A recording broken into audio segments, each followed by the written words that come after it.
Interestingly, I need to look up Stoicism here because I think me and Colgate in on tap have completely different interpretations about.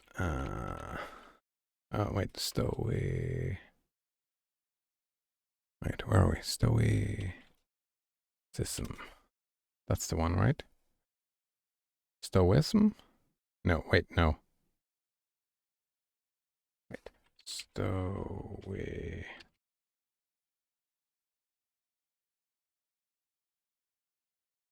I misspelled it. Must have misspelled it. So Colgate on tap is saying that I thought it was a matter of perspective. Yeah. And Stoicism was about not getting negative feelings about stuff that is outside of one's control. Right. That's right. So you have a more. That's my reading of Stoicism is that it's about acceptance. Right? Stuff happens out of your control. You need to accept that. While your reading of Stoicism is rejecting your own emotions. No, not getting negative feelings about stuff. But then you assume that you are in control of your emotions, and that's just not the case. Your emotional reactions is not under your control.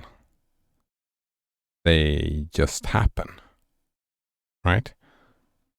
Just like when someone is mean to you, you feeling bad about them being mean to you is not under your control. I mean, you can't change your perspective, right? I mean,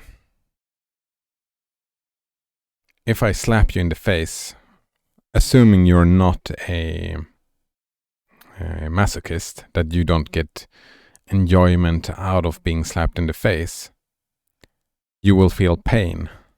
If I stab you, you will feel pain. That's a feeling, right? You're not in control, no matter your perspective. For me, Stoicism is about, well, I got stabbed, I need to accept that, and now I deal with it somehow. Right? That's your thoughts and your actions, is what Stoicism is, the reading that I have got from Stoicism. Just accept this fucking hurts. Accept it. That's my reading of Stoicism. So, Stoicism is a school of Hellenistic philosophy. Hellenistic is it's a period. Founded by Zeno of Citium. In Athens in the early 3rd century before Christ. It is a philosophy of a personal ethics informed by its system of logic and its views on the natural world. According to its teachings, as social beings, the path to eudaimonia, happiness or blessedness, something like that, welfare, mental well-being, let's call it that. That's, if you agree with that, Colgate in on tap. Instead of happiness or blessedness, we can call it mental well-being, right? Mental health. Strive for mental health. Is found in accepting, right? That's the main word for me. And accepting the moment as it presents itself. Yeah. By not allowing oneself to be controlled by the desire for pleasure or by fear of pain. It doesn't say anything about rejecting the desire or the fear. Just say, don't be controlled. Your thoughts and your actions is what that's about, right? The moment as it presents itself. Like a moment can present itself as you feeling super angry. Then don't let that anger control you, but accept the anger, right?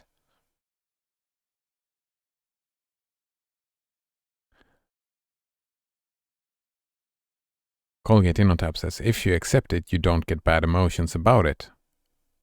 What? How?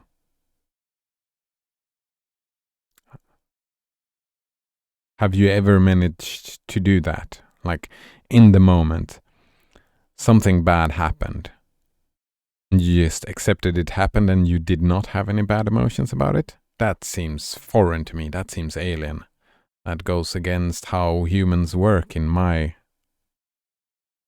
from all my knowledge about how human and like both from a psychology perspective and from my own perspective, that is not how it works. So indirectly one is in control of their emotions. Yeah, no, that I don't see how that would happen at all. Like accepting, for me, it's about accepting your own anger or your own pain, your own desire, your own fear. It's like the example I gave before. If you're out and there's a lot of pheromones in the air and you get all horny and you really want that woman, that desire is not under your control. Your actions are under your control.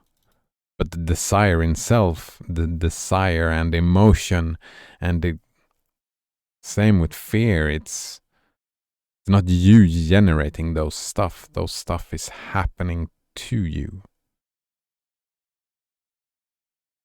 Just like if I stab you with a knife, the pain is not under your control. The pain happens to you if I stab you, right?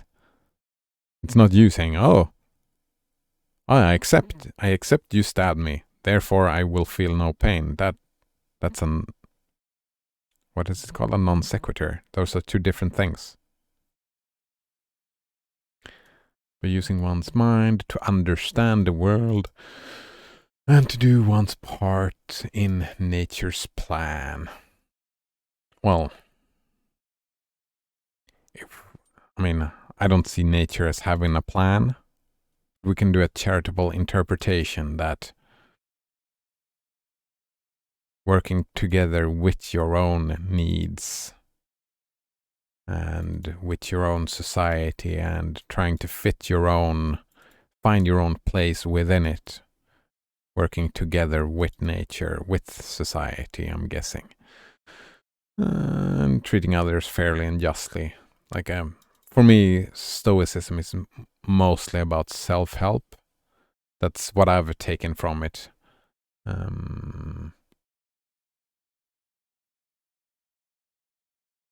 Like, where do we go? The path to eudaimonia, or well-being, is found in accepting the moment as it presents itself, including anger and all that stuff. But I mean, if you are able to control your emotions, like when,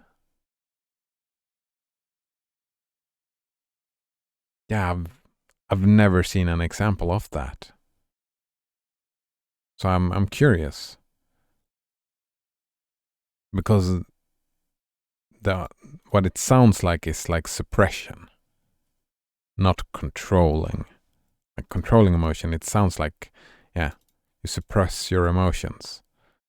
And that's not news. That suppressing emotions it's not a good idea if you're looking for eudaimonia, that is.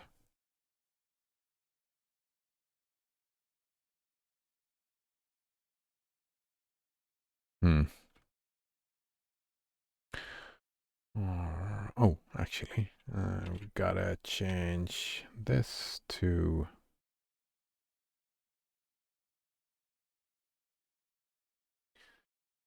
burn.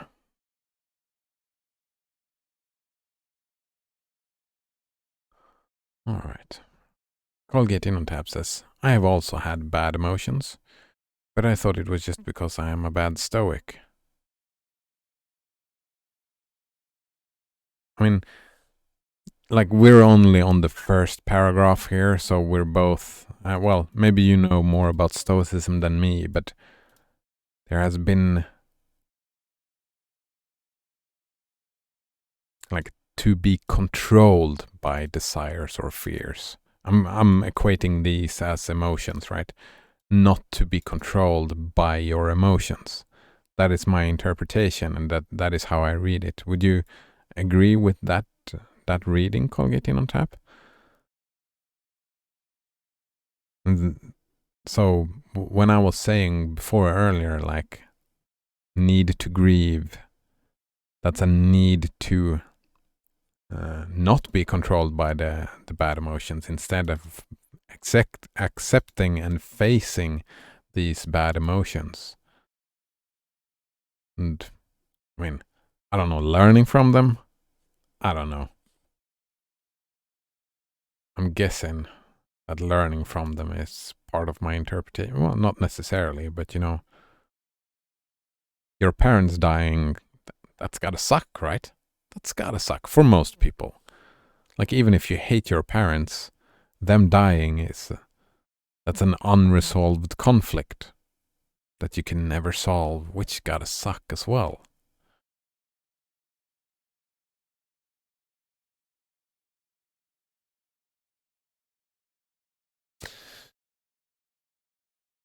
Oh, hello, Blasphemous. Nice to see you again. Blasphemous says that I agree that most people are easy to control by being so reactionary. Oh, that's interesting. Like, part of the kicking off of this whole discussion was me claiming to be super reactionary. That's part of my personality, that I am very reactionary. And I mean, I guess I'm becoming easy to control, I suppose. If you can just learn how I react to certain stuff, you could probably control me fairly easily. That's an interesting point. I'm easily controllable. Very nice indeed. Well, that's part of it, right? A reactionary personality can help with controlling other people. There are also other things that makes it difficult, right? I'm very ethically focused, right? I have strong ideas about how to behave against other people, and I mean, you can control me within certain limits, probably. Since I am reactionary, I have like walls of limits where within this sphere of actions you can probably fairly easy control me, if that is what you wanted to do, I suppose. That's fine. But the Stoicists, wait, do they say anything? We were talking about that earlier, like being result oriented. It hasn't said anything about result orientation yet, right? You accept the moment. I mean, just because you accept it as well doesn't mean that you're not trying to change it, right? You accept this is the way, this is the moment as it is right now. I can have ideas that makes me, I accept that this is the way it is. I can still try to change it, right? If Stoicism would say that I would accept but not try to change, like a situation where I'm being tortured, I can accept that right now I'm being tortured, but part of that acceptance is also accepting that I will try to get out of this situation. That is part of the accepting that I don't, like, accepting the current moment is I am being tortured. I accept that this is the reality that I find myself in. I also accept that my needs requires me to try to leave this moment, try to change my environment. Yeah, I don't see anything from this first way of saying that you should not, like, be somewhat, well, try to change the situation. Just because you accept it doesn't mean you have to live in it, if that makes sense. Colgate InnoTap says, yeah, it's pretty easy. It took some pushing to get you into brute forcing safes, but you got there eventually. Yeah, I'm I mean, I'm a reactionary. I'm also kind of slow, so it took some work. And I'm super happy that you convinced me. Oh my God, it was so much fun cracking the safe. So much fun. Blasphemous says, that always depends on the person's interpretation. Oh, fuck, I missed the context of that. Maybe we'll continue reading here now. I've known a few people that take it to an extreme and will accept it without wanting to change it, especially those of a religious faith. Oh, yeah. I mean, I would argue that it doesn't necessarily go with the person's interpretation. I mean, I'm saying that people can decide if they want to change something or not. Like for me, it's the accepting is parted, right? Part is accepting the outer world and the way it looks, and the other part, which is where I think me and Colgate Innotap had our disagreement, or not disagreement. We had different interpretations, right? That for me, this accepting is to be a good stoicist. Stoic? You should also accept your inner world, the outer world and the inner world. Accept your own emotions. Accept the situation. And I'm guessing that if someone interprets this to accept the moment as only meaning the outer world and reject your inner world, I would argue that that's probably not a super successful approach to being a stoicist.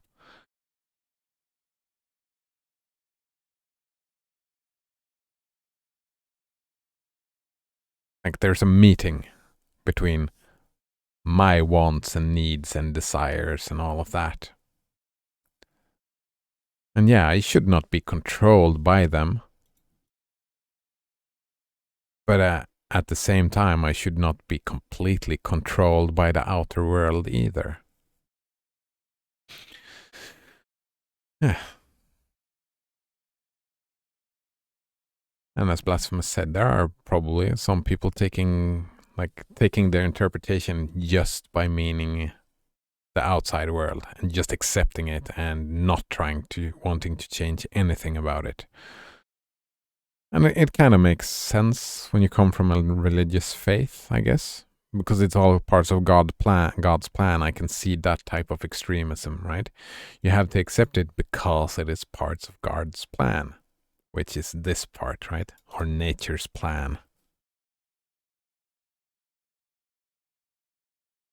But I still feel that they are making a mistake then, because your emotions are also part of God's plan or nature's plan, right? So I fundamentally disagree with that interpretation. Yeah, I do.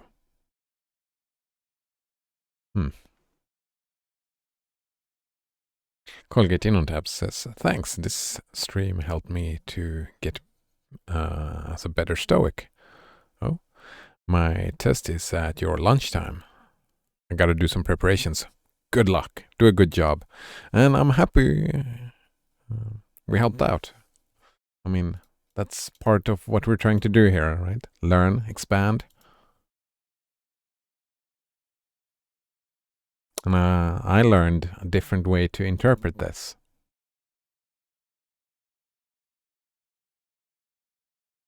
And I'm pretty sure, I think that's a pretty good argument for people doing the God's plan argument.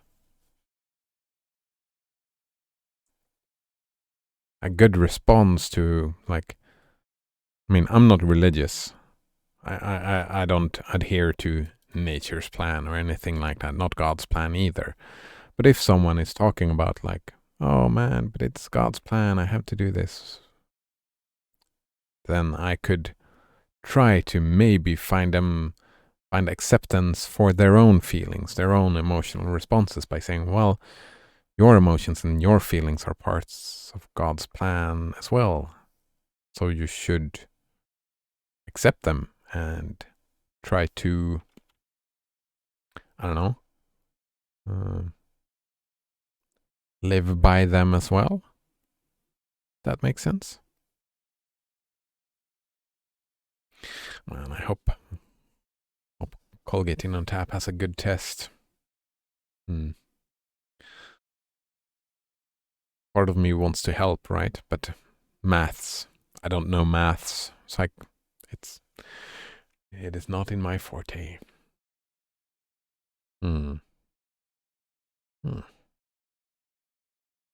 All right, so yesterday, let's make a summarization, because I spent 2 days cracking those safes, right? It was great time cracking those safes.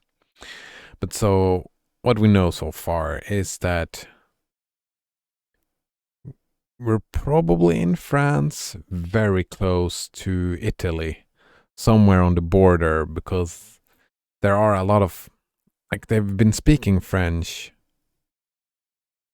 Maybe that was a trick, though, because we had some Italian,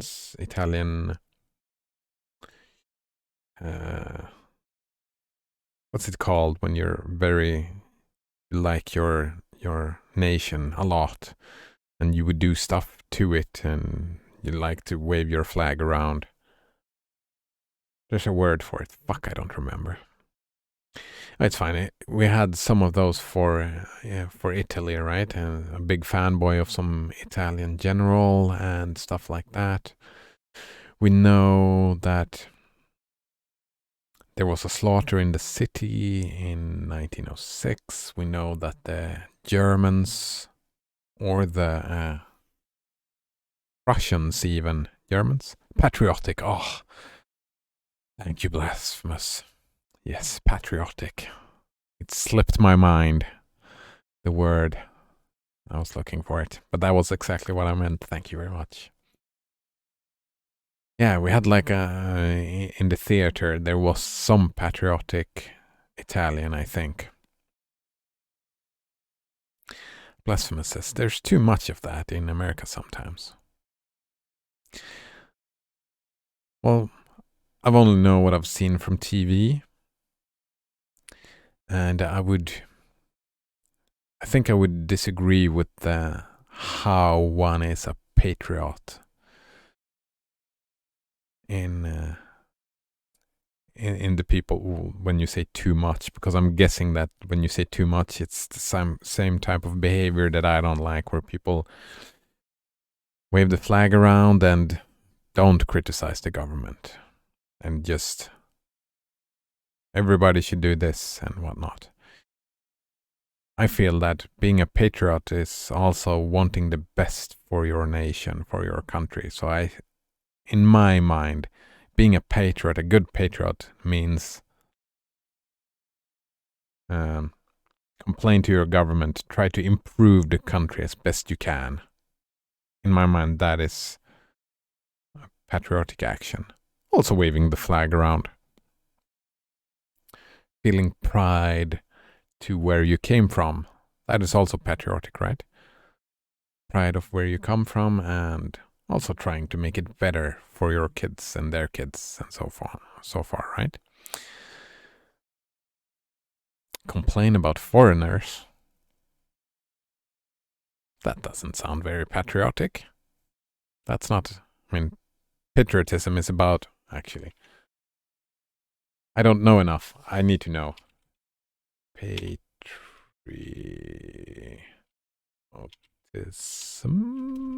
There we go. Patriotism. Not to be confused with nationalism. Right. Patriotism, or national pride. Feel of love, devotion, and sense of attachment to a homeland, and alliance with other citizens who share the same sentiment. It doesn't say anything about foreigners. Blasphemous says, that is what our patriots do. And then he laughs. Well, I mean, They can do that, sure, but that complainment doesn't make them patriotic. What about nationalism?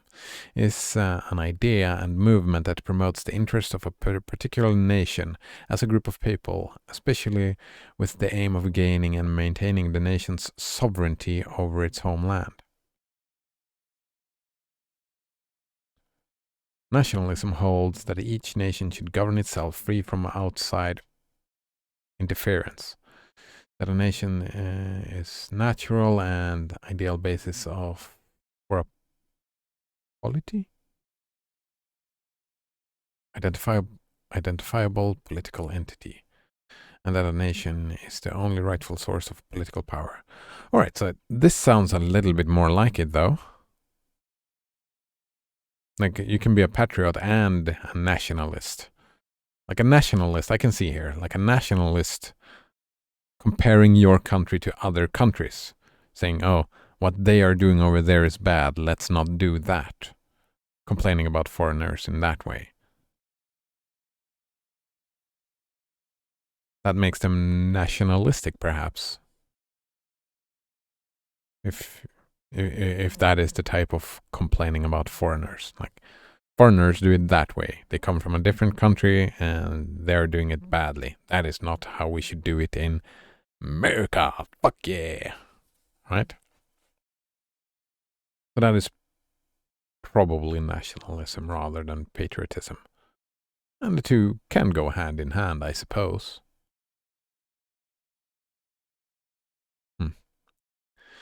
Americans do a lot of things in strange ways, says Blasphemous. Oh. A lot of people make many things in strange ways. We are a strange species indeed.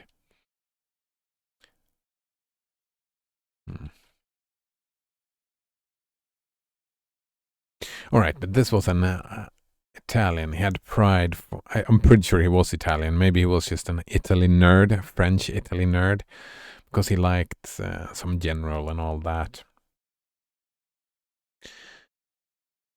But we've spent like from 1906 somewhere to 1908 is where all the memories have been taking place. And this is after I think the occupation has ended the now of the story.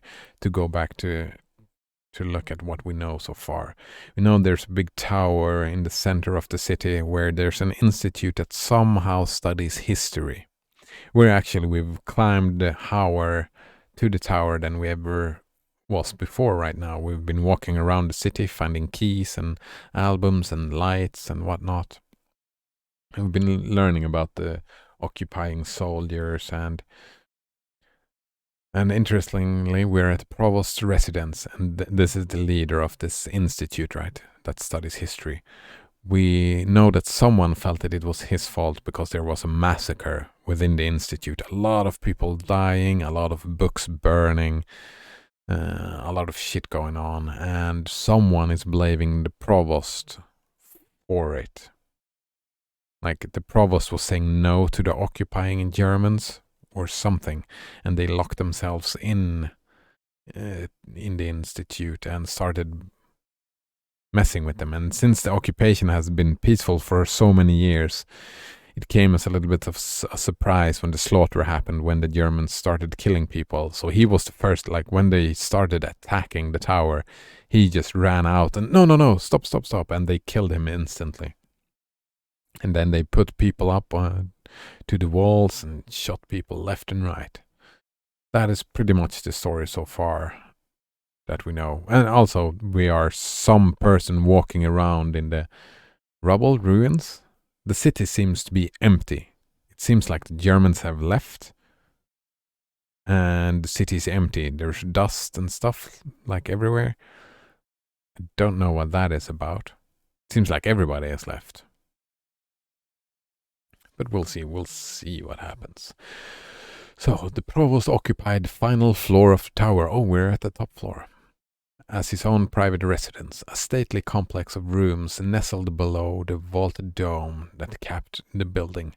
4 large semicircular windows filled the arches that comprised the vaulting. their glazed panes casting the evening sun in warm tones through the halls of the residence. The hallway opened directly before one of those. There's a lot of pronouns. These. One of what? Like we're in a new paragraph. You're not referring to anything. This here doesn't refer to anything. I'm guessing one of the arches, but it's like it's something in this paragraph they have to refer to. I mean, they've been pretty good at writing, but the authors of this story has been bad at pronouns. They use them where they don't refer to anything and you have to guess. There's a lot of pretty words and pretty writing, yes, but pronouns, not the strong suit. Onto a small but well-furnished parlor, the make of which betrayed an opulence we don't know much about the eye yet. We haven't even seen eye a lot, which betrayed an opulence that I hadn't yet encountered here. Well, that's not surprising. Continuing leftward from the entrance, a curving hallway led to the lounge's mezzanine floor. That was a new word for me. But I remember it was like a sticking out. It's like a floor, but it's an open floor, so you can, from the bottom floor, you can look up to the second floor. Like it's an opening. So it's super high to the ceiling. And opposite this, almost hidden in shadow, sturdy door. We enter the mezzanine. The mezzanine, yeah, opulent indeed, having mezzanines in your home. And I would like to have a mezzanine in my home. And like huge fucking windows on the other side, looking out over water. Oh man, that sounds like it would be a good time. Good time indeed. The mezzanine, though little more than a walkway with an indentation into the wall to provide some room for furniture. Yeah, that's fine. It's like a balcony, indoors balcony. That would be fine. It overlooked the lounge nearly 2 floors below, bridging a narrow end of the long room. Parallel to the lounge, a stairwell leading downwards was accessible through an unlocked door of the mezzanine. On the opposing wall from the parlor entrance, double doors presented the provost's private archives through inset glass. Oh, we can go down to the lounge. Wait. We were in the parlor, right? So we can go down to the lounge, or we can enter the archives.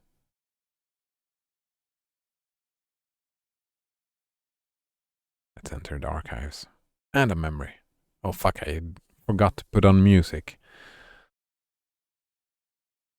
Actually, let's do that. Let's put on some music, since it's so quiet.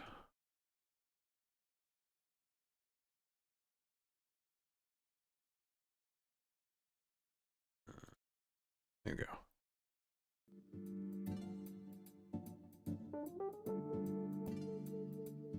All right. I have to pause it in a little bit. I pause it every time I activate the memory because sometimes there's sound, sometimes there isn't. Though similar in dimensions to the lounge, drawn curtains and little sunlight meant the provost's private archive was poorly lit and of a cold hue. The archives were centered around a multi-level rectangular staircase, descending with bookcases taking up the available space on each landing. Despite its cramped demeanor, the room was decorated with the same almost baroque features as the rest of the residences, going as far as to emphasize the cases with brass inlay. The first step began opposite a doorway leading into the study. On the first landing, a mirror hung between two cabinets. Right? Just pausing this, just in case.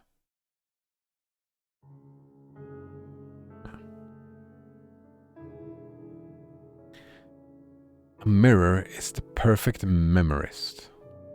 Why? Faithfulness. The mirror is an object of absolute faith in perception. Actually, let's skip that song. Retrophile. Nice name of a song, I guess.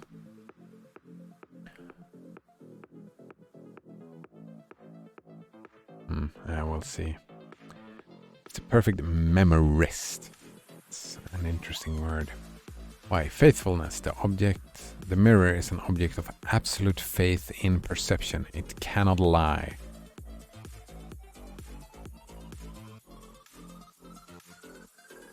I suppose. And there is no truth it cannot impart in perfect clarity, the first voice says.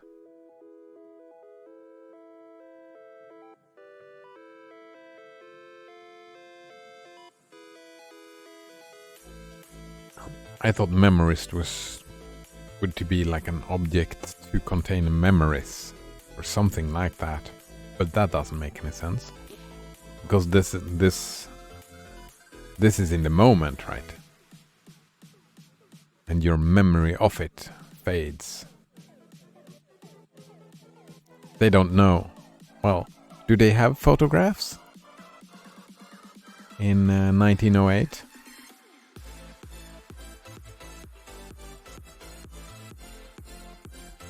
Who knows? Perfect clarity. I mean, perfect. It's not perfect.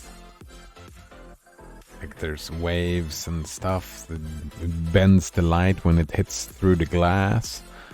If you don't have glass, like it's not perfect, but it's close, I suppose. However, a second voice replies, it does not remember. Yeah, my point too. Does it need to? This world of matter and decay remembers exactly what it must remember and forgets only that which it must not.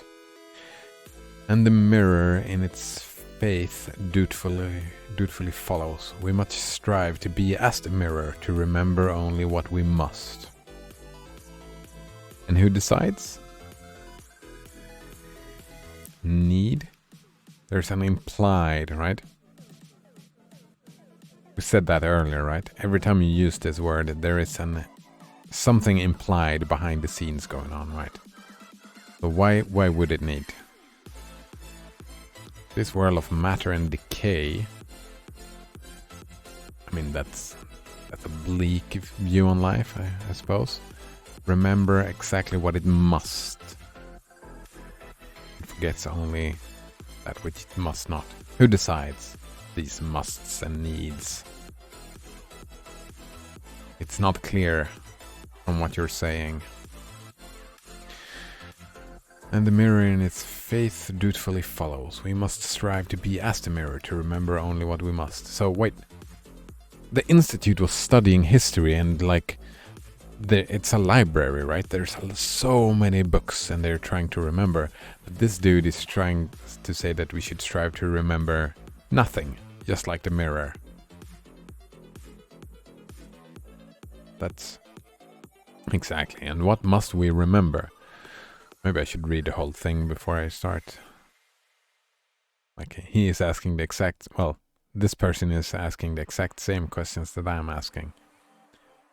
Kinda, not exactly, but kinda. That only what we have remembered is that which we must. But are we not fallible? Yes, we are human. We can lie. And there's no truth we cannot pervert. Pervert? Yeah. Like all truths, this we must mirror. Don't you see? We must reflect our perversion in perfect clarity. Our clarity in perfect perversion. We must look behind the mirror.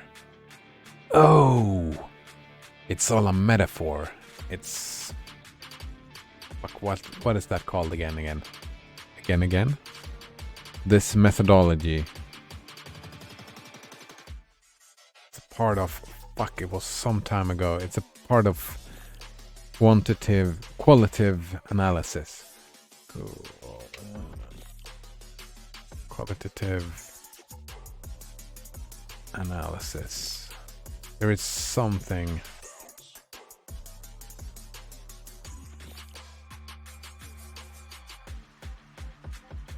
It's a discourse analysis, I think. But there is a specific word I'm looking for. But it's like when you make an analysis, a qualitative analysis of something, there is this idea that I think he is talking about methodology, right? Wait, show. I think it's part of hermeneutics. Yeah, that is what my memory went on about anyway.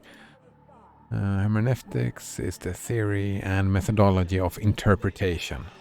Right. Because everything, that is what he's saying, right? We are interpreters and we must reflect our perversion. So we need to present where we come from. That's the idea, right? Since we are interpreting, especially in the interpretation of text, the biblical texts, wisdom literature and philosophical texts, and I mean history as well, right? And the present. Hermeneutics is more than interpretive principles or methods used when immediate comprehension fails, and includes the arts of understanding and communication. It's in those guidelines. I'm not at all well versed within hermeneutics and interpretation and stuff like that. Right? Like we pervert by interpreting, we are perverting. Therefore, we must do like the mirror. We must look at ourselves within our interpretation as well to document both things. This was a ride. Like he was... Yeah, I really like this. Like this speaker kind of was like speaking nonsense. Seemingly nonsense. And the other speaker asking just the questions that I wanted to ask. Well, pretty much. And it was all a trap. Because it makes sense in the end. Like, it's not about forgetting that we must not, like, we will forget, like, that's a perversion that will happen. Like, when we interpret, we cherry pick the things that we find important, and we throw away the stuff that we don't feel important. We cannot do anything with perfect clarity. Without being asked to mirror, we need to look at ourselves and the stuff that we're looking at to document it as good as we can is the idea. I like that idea. I mean, that's like when you learn about looking at reading historical texts and whatnot, you need to look at, well, in context. How did they think at this time? To understand what they did document. Like in a war, it's always the winner who writes the history. Right? Something like that. There was reams of this. Thoughts trapped in endless loops. intermittently interrupted with fragments of spurious historical narratives written in an unwilling hand, like a detritus caught between two mirrors to be amplified in repetition. The provost had allowed us to access his archives in exchange for bread and water. There's nothing like starvation to call into question the value of your works. Indeed. In truth, though, yeah, right, ethics is an abstraction. And ethics is something you strive for. They're guidelines, not rules. Right, but then we have the real world. And in between, there are politics. I had that discussion the other day. In truth, though, bread and water were not all he requested. He asked for another need met. A very specific record from a very specific place. Oop, we have that record. He had insisted and we had obliged. Strange, it was such a trivial thing. That's gotta be it, right? Because we have a record. That has gotta be the record that we have.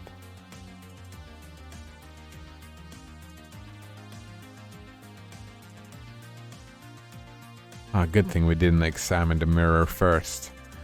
It becomes more interesting to examine the mirror now. Oh no?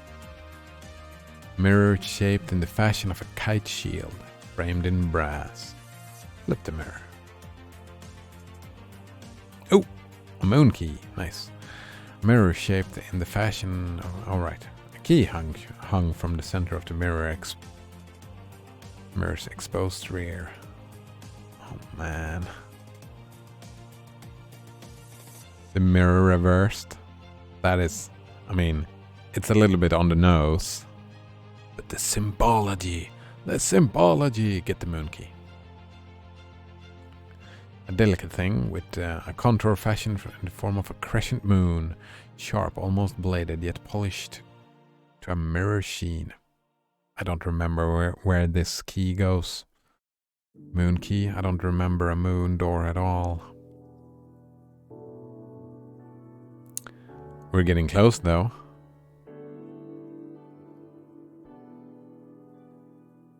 Oh, we can enter the study as well. Let's enter the study.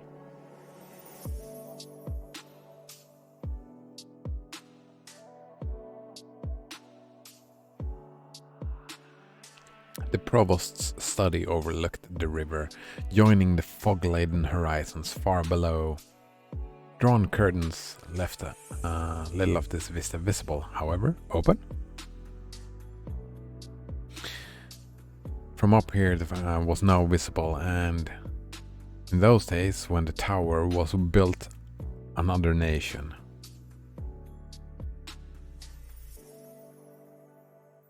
Oh, we're on a border. City on the border. Something small and black was caught in the gables just below the window. Facing inward, a high bracked chair was set before an opulently decorated and furnished desk. At the opposite end of the study was a massive mirror extended from wall to wall, doubling the room. It probably was the provost who was obsessed with mirrors then.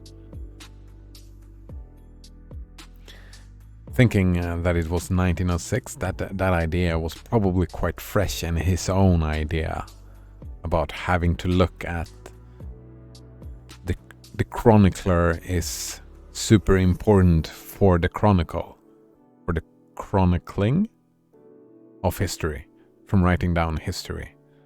The chronicler. Oh, whatever. My tongue is twisted.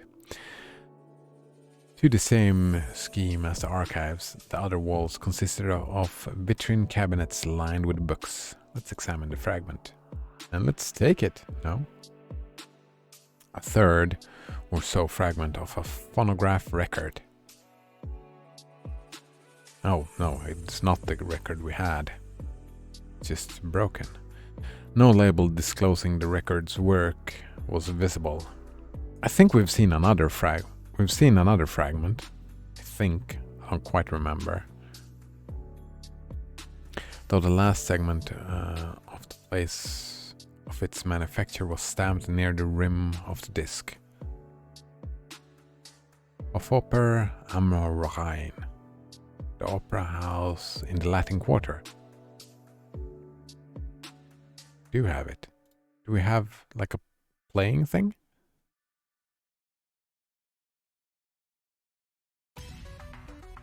No, that's probably just a hint that we find a disc in the opera. And that it will be valuable, which it will be. All of these things have been valuable, right? Except the Sun Key. The Sun Key didn't help. Maybe the Sun Key unlocked some memories. Maybe.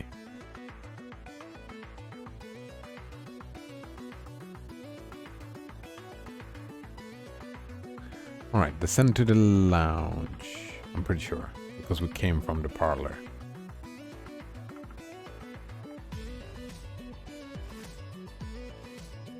Yeah, even more mirrors. Actually, that was a little bit annoying. Let's skip this song.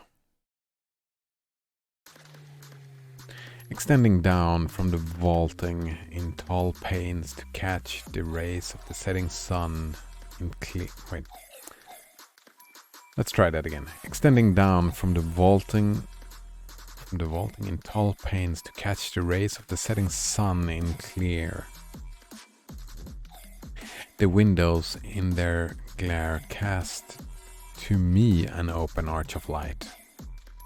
Slanting to a small degree, the sunlight caught in emphasis the long right wall of the narrow hall to cast a mirror sheen over those many paintings canvassing it.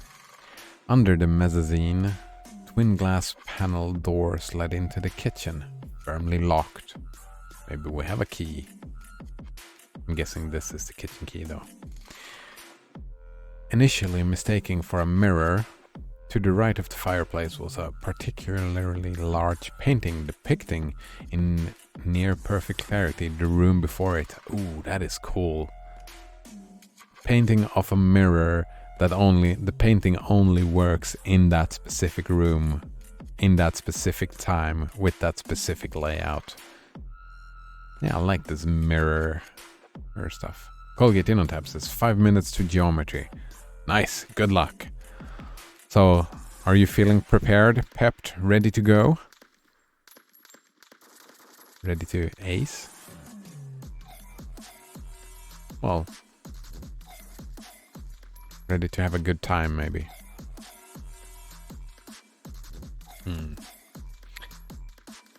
Yeah, I think with you being a math nerd, it's super prepared, says Colgate InnoTap. I have no doubt that you'll do just fine. Do you care about the grade? Or is it just more like a success or fail kind of deal? Not having to do it again?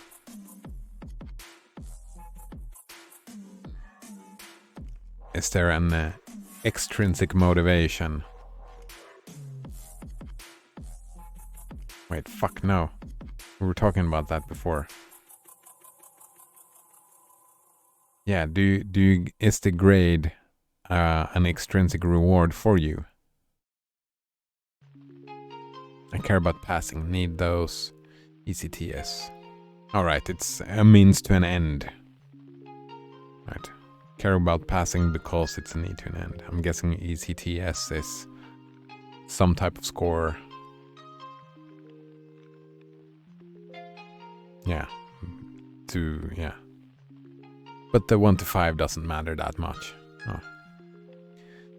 It's usually easier to get a high grade if you don't care about the grade, say. If you just enjoy the subject matter at hand, if you get intrinsic value from it, intrinsic motivation from it, it's easier to get a high grade. Like, I usually didn't care about grades, but I often got high grades because I cared about the subject matter in university, while in high school and like my academic career before university, it was always shitty grades because I didn't care about the subjects at that time because I was a fucking kid that didn't know anything about anything. Teenagers. Too extrinsically motivated. Not. Yeah. I mean, now as an adult, I don't mind being extrinsically motivated. I've adapted to it, right? But at that time, I didn't understand, so I was easily controllable. As Blasphemous said before, I was easily controllable, so I fell into peer pressure and, oh man, this is not cool, so therefore math is not cool, so I can't enjoy it. A lot of that mind control-y bullshit. I was being a very bad stoic. I wasn't a stoic at that time. So that's now, as an adult, I found my interests, right? Philosophy, computers. Not really maths, but not far off. Logic. I like logic. Not the formalizing of it, but the layman implementation of logic, if that makes sense. All right. Test is going on. For other courses, one is cool, says Colgate on that. What do you study, by the way? I thought it was just maths, but it's not just maths.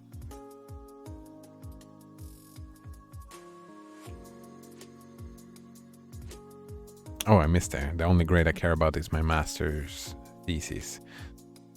Yeah, but then, I mean, there's a lot of pride and stuff. Yeah, it is math. Oh, yeah, I missed what you wrote before. The only grade I care about is my master's thesis. I missed that. For the other courses, one is cool. Yeah, and that checks out. That is where you do stuff on your own. Did care a little bit about that as well. Ooh, 1 minute to go, if our clocks are aligned. I remember my, not masters.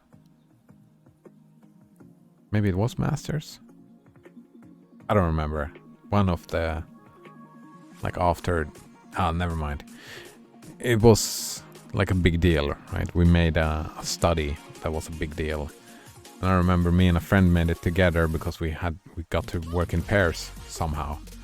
And our helper, the leader or whatnot, she didn't understand a word we were saying about what we wanted to do, so we said just fuck you, we do it ourselves, and we took no help, and we got the top score of the grade. Made us very happy. Alright, so good luck, Colgate in on tap. Feel free to report how it went tomorrow. Yeah, indeed. And I'll just finish reading that, and then I'll go to lunch. I'll finish this. Where were we? Under the messaging. Ah, right. Yeah, this is a painting. Like, if I ever get like a home of my own, that I know that I will live for the rest of my life, having a painting like this, painting the wall as a copy of the interior of the room. Oh man, such a good idea. So much fun. Below these was set a fireplace armored with thick black. Maybe you can just do it with a big fucking photograph, right? You can take a big photo from... No. Maybe? A couple of photographs. Blasphemous says, you go out to eat lunch every day. No. I leave the stream to go to lunch. I don't leave the building. If that wasn't clear. No, I just leave the stream. Sometimes we leave the building. No, I'll leave the stream and go to lunch. And then after that, I come back. And then I go to my bed and usually sleep a little bit. But I have a meeting. I have a meeting after lunch today. Well, be coming back to the computer, having a meeting. Well, not this computer. I don't take meetings on this computer. Because usually nowadays people want to have meetings on Microsoft Teams. Is the thing going on in Sweden? For some fucking reason, it's the worst application for that does, like Zoom and Discord. Discord is a pretty good one. Yeah, they do not care about their privacy. Indeed. They don't care about quality either. Because Microsoft Teams is horrendous. And I don't wanna... That's one of the reasons why I can churn. I have some touches of elitism. I'm not very good at Linux and all that. I'm alright. But it's like, oh, I don't want to I feel dirty putting it on a computer, so I have my worst fucking laptop that almost doesn't run. That is the one I use for Teams meetings.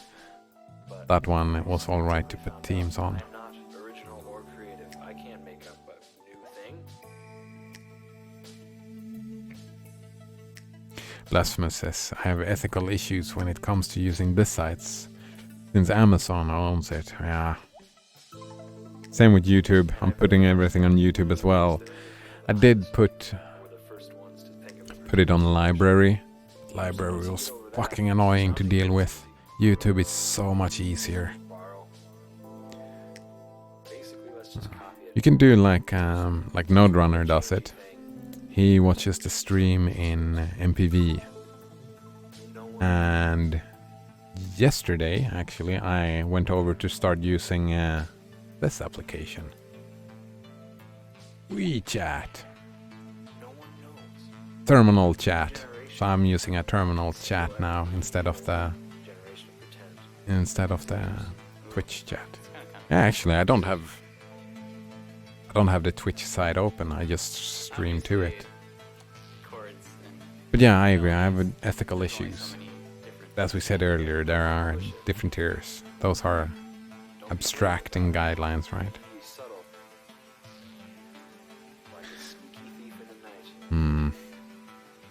Then you have your personal approach to life, and then you have politics.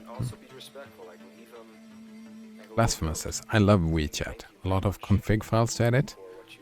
Oh man. I made everything through the terminal user interface, right? Because they put warnings everywhere. Don't edit config files. Do it from within the app itself. There's big red text warnings. Right. I haven't done a lot of config, just a little bit. Actually, if you love WeChat and know about it, then maybe you can help me. I have this.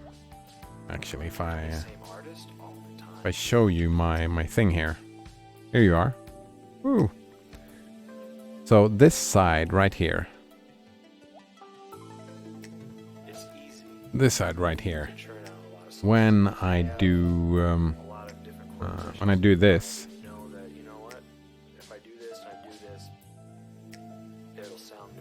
Oh man. The song said if I do this the same time as I said I do this. I do this. It was kind of weird. Like this side takes up way too much space. Is there any way to make it split the names in half and make this half smaller? Do you know? Like here it's not noticeable, but when we move here, they take equal, the name side even takes a bigger space. I tried to figure it out, but I had no idea how to do that. I removed, there usually is timestamps, right? So I removed the timestamps and that helped me out, but kind of wanted to split names in half as well.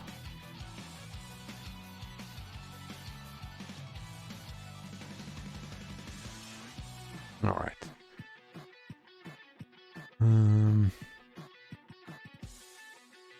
Blasphemous says, yes, never edit the WeChat config files while running. Oh, but when you close it, you can edit. They will get overwritten again on close. But you can close the WeChat and then you can edit to your heart's content and then start it up. Nice. Thanks you, Blasphemous. I hadn't looked into that. That's helpful. Because I like fiddling around in config files as well. So, good looking out. Blasphemous have not tried to fix the issue that I had. And it looks much nicer. Minimal. Yeah, I like minimal. I really like it so far. I was like, yeah, I'm gonna try it out today, and I really like it so far. Yeah, I think I'm stuck with this now. Maybe even start doing some automatic responses and acting like doing some scripting, doing responses like that. All right, let's read this tomorrow. Blasphemous says it's easy to script your own Twitch terminal chat to make it look how you want. Oh, you're thinking not using WeChat, just making your own chat altogether? That's an interesting idea.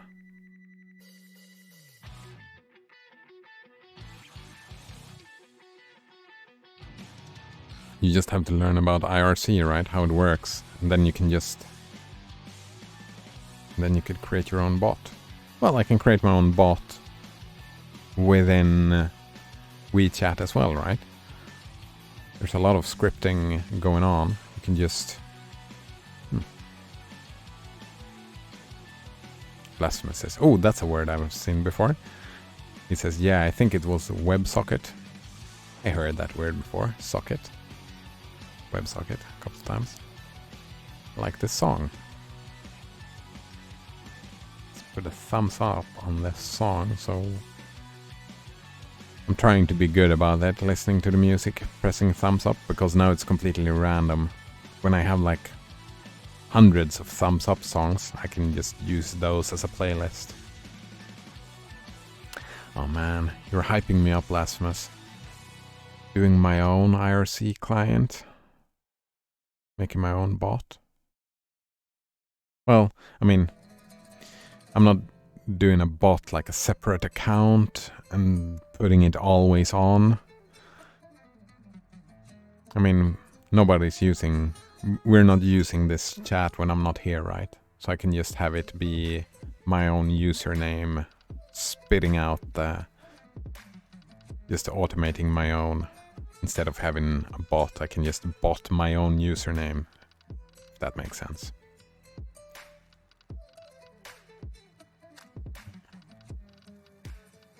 Yeah, I was so sad that, because there is one way to do it, I know.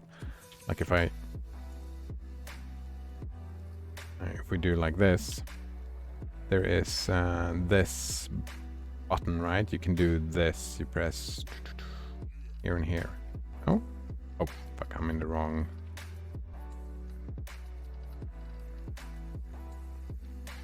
Ah, here we go. This was one way to do it. And then it puts everything on one line, right? But then the color coding doesn't work and everything is in white, and that is unacceptable to me. Unacceptable.